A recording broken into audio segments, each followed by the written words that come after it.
wabarakatuh. Perkenalkan, nama saya Nur Fadila Basri dengan NIM C01210003. Saya dari kelas manajemen A angkatan 2021. Tujuan pembuatan video kali ini untuk memenuhi tugas mata kuliah Sistem Informasi Manajemen dengan dosen pengampu Bapak Anis Ansari, Eskom MM. Di sini saya akan membawakan materi mengenai SDLC atau Software Development Life Cycle, atau bisa kita artikan sebagai siklus hidup pengembangan perangkat lunak. Sebelum memulai materi, adapun pembahasan yang akan saya bawakan atau akan saya paparkan.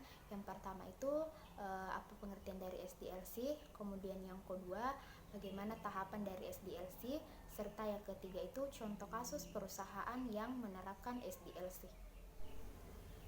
Pertama-tama saya akan menjelaskan mengenai materi pengertian dari SDLC. Sebelumnya teman-teman sudah tahu SDLC itu siklus hidup pengembangan perangkat lunak, yang dimana sebuah proses yang digunakan untuk merancang serta mengembangkan perangkat lunak yang bertujuan untuk menghasilkan perangkat lunak yang berkualitas tinggi, bahkan bisa melampaui harapan pelanggan serta penyelesaian yang tepat waktu dan sesuai dengan rencana anggaran. Baik, adapun pembahasan materi yang kedua yaitu bagaimana tahapan dalam SDLC. Tahapan yang pertama, analisis kebutuhan, identifikasi kebutuhan pelanggan perusahaan untuk memastikan apa yang diinginkan. Kemudian yang kedua, perencanaan sistem. Lakukan perencanaan proyek dengan mengatur jadwal, anggaran, serta sumber daya. Kemudian yang ketiga yaitu desain. Terjemahkan kebutuhan ke dalam desain teknis sistem. Kemudian yang keempat itu adalah pengujian atau testing. Lakukan pengujian secara menyeluruh untuk memastikan kehandalan dan kualitas suatu sistem.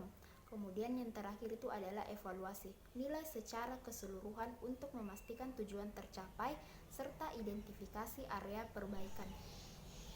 Tahapan dalam SDLC yang saya jelaskan tadi menjadi dasar perusahaan untuk mengembangkan, mengimplementasikan, dan memelihara sistem informasi yang sesuai dengan kebutuhan dan tujuan bisnis mereka. Selanjutnya mari kita beralih pada pembahasan materi yang ketiga, yaitu salah satu contoh perusahaan yang menerapkan SDLC.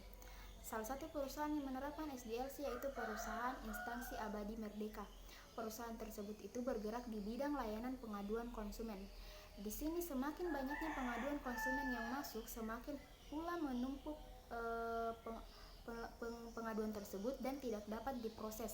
Sebelumnya perusahaan ini mempunyai sistem, tetapi sistemnya ini masih bersifat semi manual, sehingga perusahaan tersebut itu menciptakan sistem yang baru untuk layanan pengaduan konsumen agar harapannya ini pengaduan tersebut itu terdata dengan baik.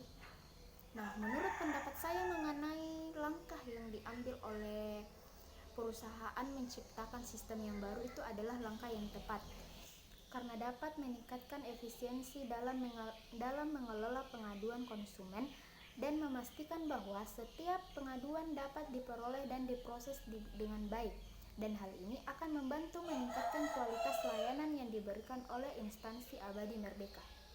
Baik, itulah hasil pemaparan materi dari saya. Kurang lebihnya mohon dimaafkan. Wabillahi taufiq walhidayah. Wassalamualaikum warahmatullahi wabarakatuh.